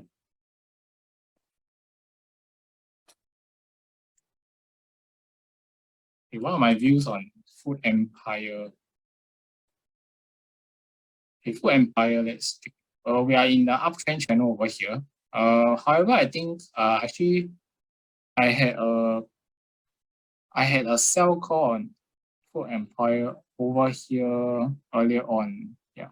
So think currently look at the indicator, right? We are still seeing bearish divergence over here where the price actually moving up towards the resistance, but we are seeing some sort of weaknesses in the momentum indicator. So I would say that for now, I would think it probably might do another pullback, as well as when we look at the past, around 90 cents to about 94 cents over here was pretty strong resistance back then in 2021.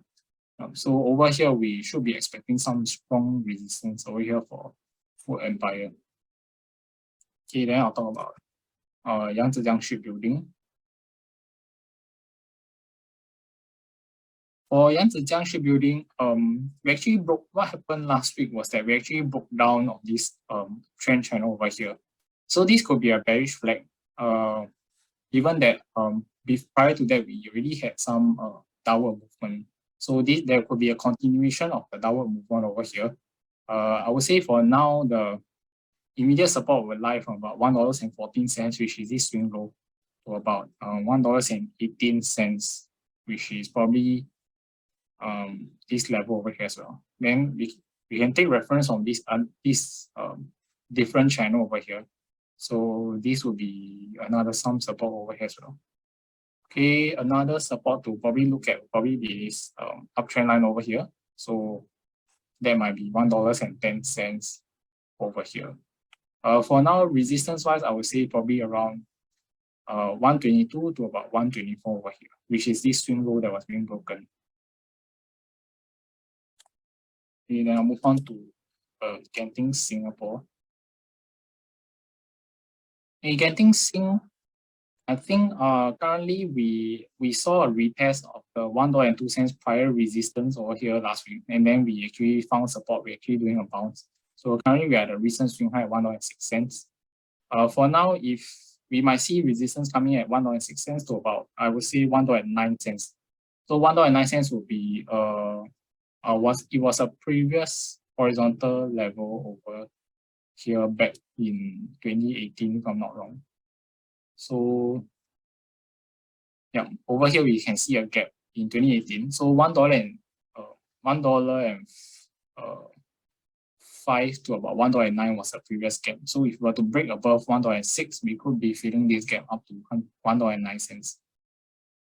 That would be the current resistance levels. But for the momentum indicators wise, we could be seeing some form of weakness. So over here, we are seeing lower highs being registered on both the MACD and RSI while the price is moving up. So there could be some weakness in the momentum for Genting currently. The next one is Prime. So Prime, we are seeing some form of weakness as it went back into this downtrend channel over here. So the 38 cents level, which was a prior swing low back during the COVID bottom, didn't manage to support, and it acted as a resistance at the confluence of this downtrend channel resistance. With that, we could be seeing some further downside to possibly retest another swing low over here that's around 33 cents to 34 cents area, which was the swing low in January this year. So, and then further support will probably come from this channel support over here as well. Yeah, so for now, the downtrend is set to actually continue. Okay, then for iREIT, we actually broke down below this uptrend channel support over here. That's around 50.5 cents. So for now, we could be seeing a retest of the immediate support. That's around 48 cents to about 49 cents over here. Then the next support below that will probably be around the 46 cents level over here. Yeah. So still looking bearish for this as well. ESR logos REIT.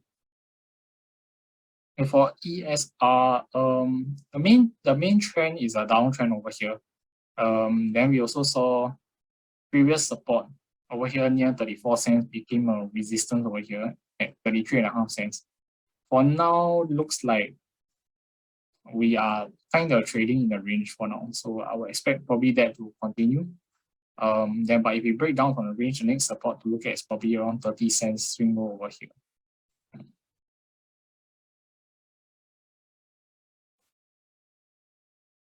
Then for this Hang Seng Tech ETF, we are still in this downtrend over here. Current prior swing low around the 65.5 cents became resistance over here for now. So for now, the support will probably be around the 63 cents mark over here, which is the channel support as well as the retest of the swing lows over here. That will be a 50% retracement and level as well. Okay, then Raffles.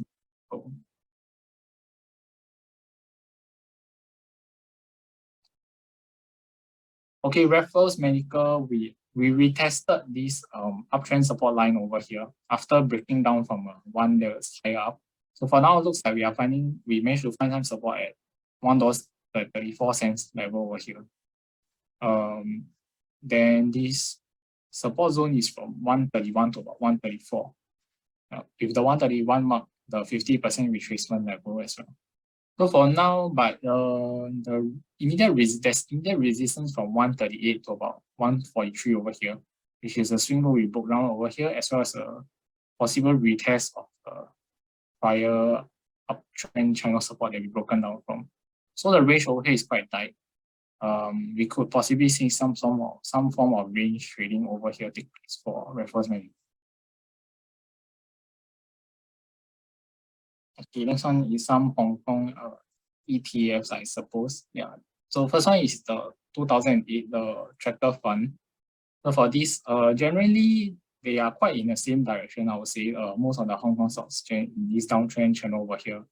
Looks like we actually broke a new swing low today. So we could be heading down to maybe $18, near $18.80, which is the 50% level for some support. And over here, it was a prior resistance. So there's a confluence of supports. Then for now, current resistance, we are seeing around the $19.90 level over here. And 2801 is BlackRock Asset Management North Asia iShares MSCI China ETF. Okay. Also similar thing, prior support over here has turned into resistance at $20.40. Then we could be retesting the swing lows around the $19.70 mark to about 1960, which is the 50% retracement mark over here as well. And last one is 3067. Okay, this one also similar, prior support turned into resistance at $8.30, could retest swing lows around here near $7.90 level, which is also a 50% retracement mark. Yeah. But if we don't hold at this level, we could be seeing maybe $7.40, which is a 61.8% retracement level over here. Okay, then I'll move on back to Singapore. Okay, Samudera Shipping. Samudera Shipping, quite volatile over here. We see an uptrend channel over here, then that currently looks like we are in another downtrend channel for now, pullback. So for now, I would say the support will probably be from this. The first level support will be this swing low around 128. This was a prior horizontal resistance over here. The next level of horizontal support to think will probably be near $1.19, which is another swing low generated last time over here. And for now, resistance wise could be this channel resistance near 135 to 137 to about 142, this swing high over here. Okay, one thing to take note as well that I observed is that during the share price run up over here, right, looks like the RSI has been posting lower highs, so possible bearish divergence taking place for this stock as well. TA on Capital Corp. On Capital Corp, I think when looking at the big picture wise, we are trading in quite a big uptrend channel over here. But for now, we could be seeing some sort of pullback since that we are near the channel resistance. We can see over here that's around $5.50. We kind of range, then we actually broke down of this range support around 540 last week. We are just sideways for some time. Yeah. So for now, the immediate support is around this swing low at around 520 to about the swing low generated last week around the 530 mark. And resistance from 540 to about 550s over here.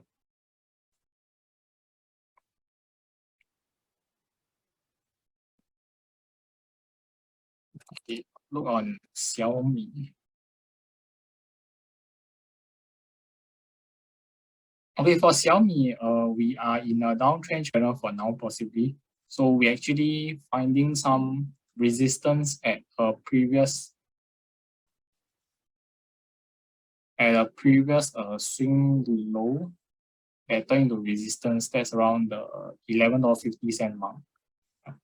Then currently looks like we are finding the support at around the 1080 mark, which is this channel support. So for now, if we are staying here, we could be ranging.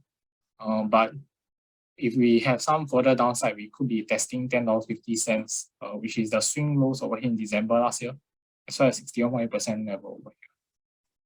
Yeah, so generally all the Hong Kong counters are following in a similar kind of trend for now. Okay, then for TA for Sam Marine. Okay, for Sam Marine, I think we actually broke down of this channel over here, this downtrend channel. Then we went to test one 10.1 cents, which was a prior swing low in September last year. So there was two swing lows over here. We found some support, we did a bounce. Current resistance at 11 cents. I think we could see some form of sideways movement if we continue to find resistance at this level. Then for now, immediate support will be at 10.5 cents over here.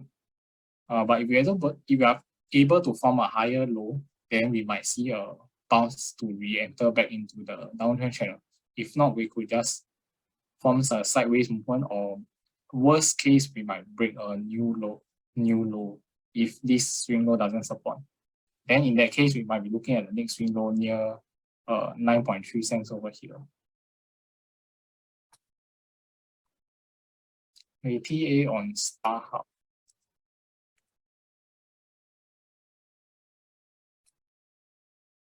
Okay, StarHub, I think we are just range trading over here. Yeah, so the support is still around $1.02 over here. The resistance is likely from $1.07 to about $1.10 over here. Okay, but if we break $1.02 convincingly, I think we might head to maybe 96 cents, which is the COVID lows over here. Since over here between 96 to 102, not much range support previously. Yeah. So this for StarHub.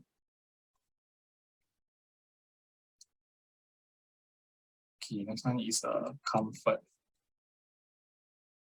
Okay, Comfort still trading in this downtrend channel over here.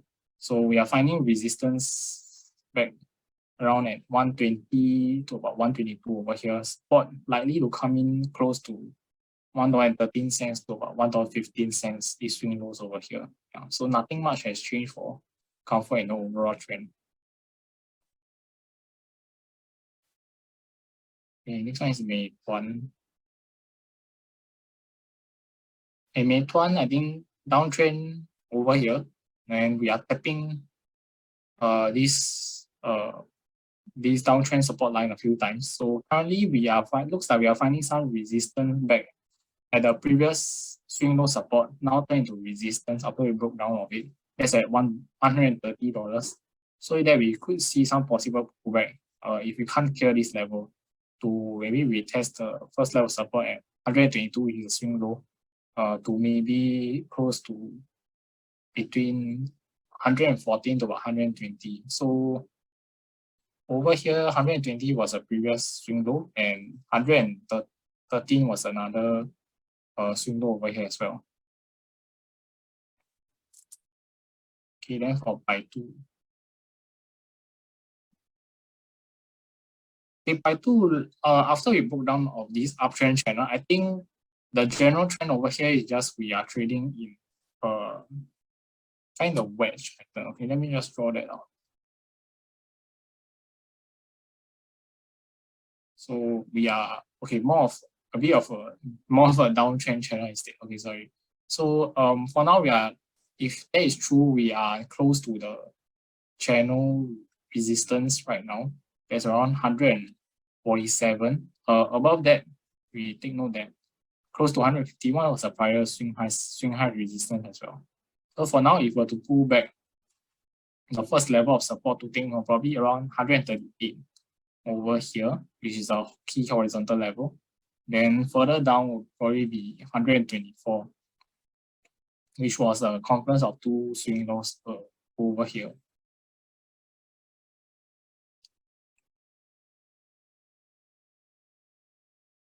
Okay, next one is a BYD.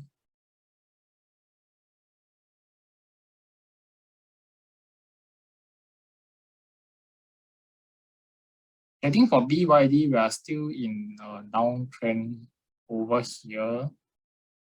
So we are just stuck in this downtrend channel for now. Then another thing is that I think we could be at risk of breaking down a prior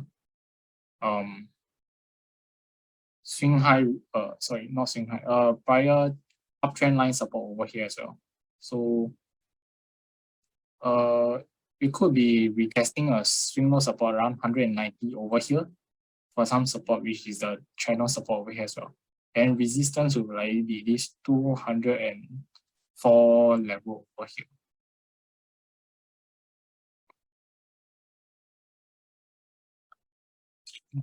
SAM Industries. Okay, SAM Industry, I think we are trading near this channel resistance over here. So we are just sideways over here for now. So $4.06 to $4.08 will be some resistance. If we were to pull back into the channel, then I would think that the support will come from a confluence of these previous swing highs as well as the channel support. So that will be a range of maybe 378 to about 385 over here.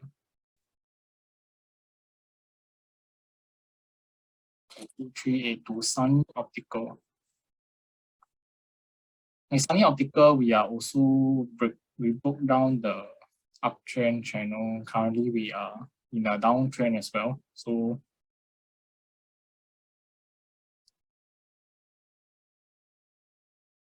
looks like we are finding some resistance at the downtrend channel resistance for now, possibly around the $89 mark. This was a prior swing low over here as well. So over here, if we to continue a bearish momentum, we could retest this swing low around 82 over here for some support next. The next one is EHI International.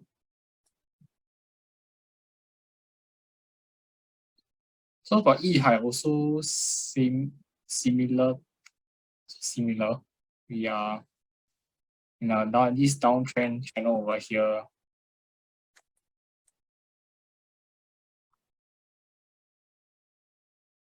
So we are finding some resistance currently around the 2150 mark, which was a prior swing low support over here.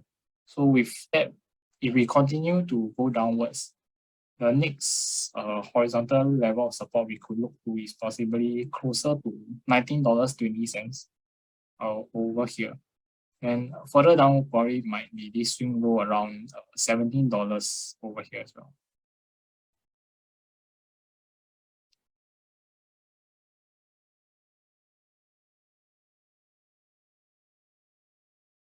Pacific Securities.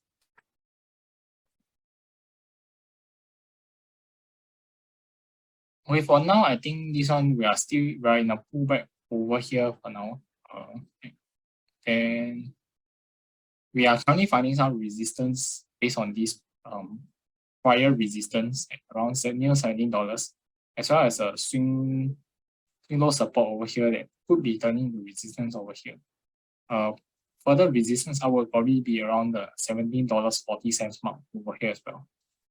Then the support will probably be swing low around here at $15.80 for now.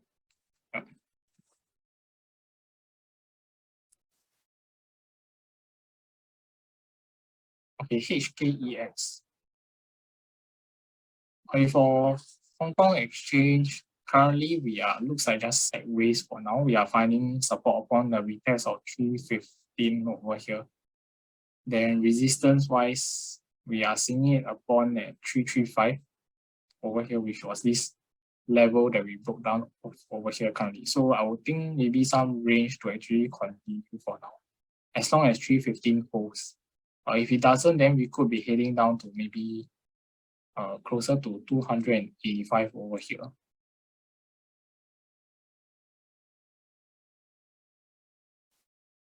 We have DFI.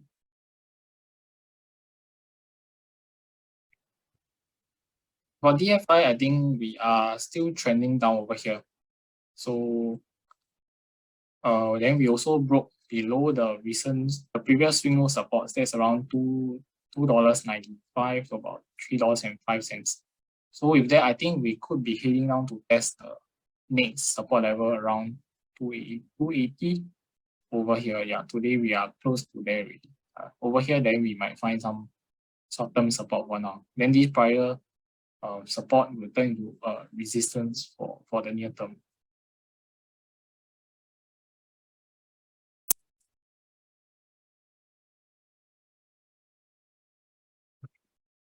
Okay, I'll just cover the last one on Hong Kong, and I'll pass back my time to the rest of my colleagues.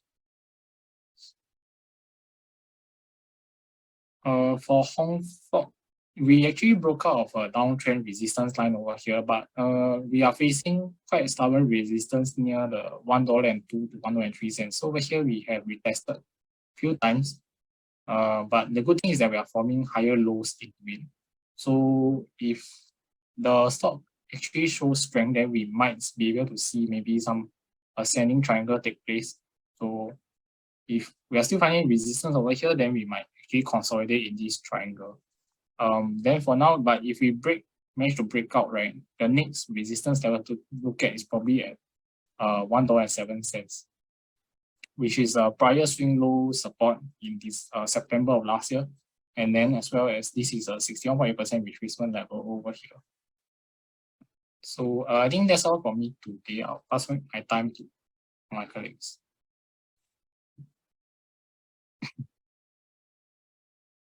Thanks, Zain. I'll try to take the one regarding the key difference. Okay, so anyway, I'll read out the question just quickly. Okay, what is the key difference between the current banking crisis 2023 versus GFC and the global financial crisis 2008 and the Asian financial crisis 1998? Okay, I'll try to take the one on the global financial crisis at least. So I mean, firstly, regarding what's happening now, it's more of the drop in the bond prices, right? So this caused the whole crisis that's happening now, and I would say during the GFC at least, almost all the financial institutions were impacted. But now what we are seeing is that it's mainly just a few small to medium-sized banks, and they got caught in mostly is the tech sector, which their funding dried up, as well as so this caused pull out of deposits from mainly SVB, and they had a lot of their assets in securities. Whereas in the GFC, almost all the financial institutions, regardless of the size, it got caught. And also, the second point I would like to say is that the US government, at least the Fed, they reacted very quickly, and they assured everyone. Maybe it's also a lesson learned from the 2008 global financial crisis, and they came out to assure everyone that the depositors' money would be guaranteed from SVB. Yeah, and I think the whole I would say economic backdrop in 2008 and now is very different. So in 2008, I would say the economy was already on sort of a downturn, and there was a recession. But when you look at it now, what we're seeing is that unemployment is very low, whereas compared to higher unemployment rate in during that period. And the job market is also quite, I would say, hot in now with a low unemployment rate, and the GDP is also growing significantly in during this period as compared to 2008. As for the AFC, maybe Paul, if you could step in and elaborate more on that part, if it's possible. Thanks. Yeah. Okay. Yeah. Thanks, Len. Just to add on, I guess the difference is the different type of run. So Asian financial crisis is like a bank run on the country. Not sure you call it a country run, but what we say that is that money just left the country. And as you can recall, the Asian financial crisis, all the foreigners pulled out all their money and all the currencies collapsed. So probably the difference is AFC is a run on the country, then GFC is the run across all the commercial banks, especially the large ones. And 2023 is a run on the regional banks. So I guess there's one difference, but the commonality is just the depositors run and basically your lenders caught back the money, I guess depositors. So the thing next is that who is going to get this next margin call? So some of the worry is the margin call can be on commercial property, maybe on private equity, maybe on VCs, but of course to a certain different degree depending how much debt they have. So refinancing risk is the next one that the next margin call that everyone's worried about. I hope that helps. Also, let me answer this one more. Sorry, we didn't take this up. Why do you think sets seem to be swinging widely? No particular answer, sorry, because the whole market has also been swinging widely. So I'm not sure how to iron out how to this. But let us wait for our analysts. When our analysts come on board, then we will definitely can help you give a better answer. So probably get all the bad answers from me. So just wait for the new analysts to come in that can help you on sets and capital. So sorry for that. Yeah. I think we answered most of it. This one, US Swiss Bank, I think we already answered, I think, right? Darren, this one.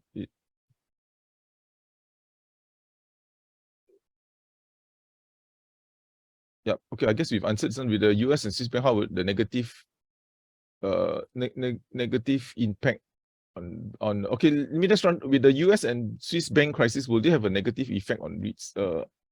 I guess refinancing risks, like we mentioned, will be the negative for everyone if the banks pull back on anything.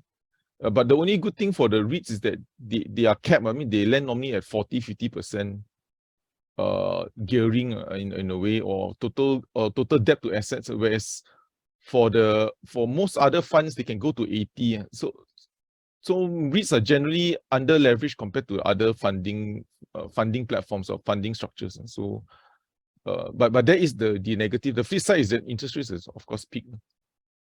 Okay, I think the rest, I guess Zain has already covered within all. So I'd like to thank everyone for your time, and do join our community and post any questions if you have any in mind. So with that, I'd like to thank everyone and have a good week ahead, and do join some of our scheduled webinars. Just go to the Poems page or education. So thank you.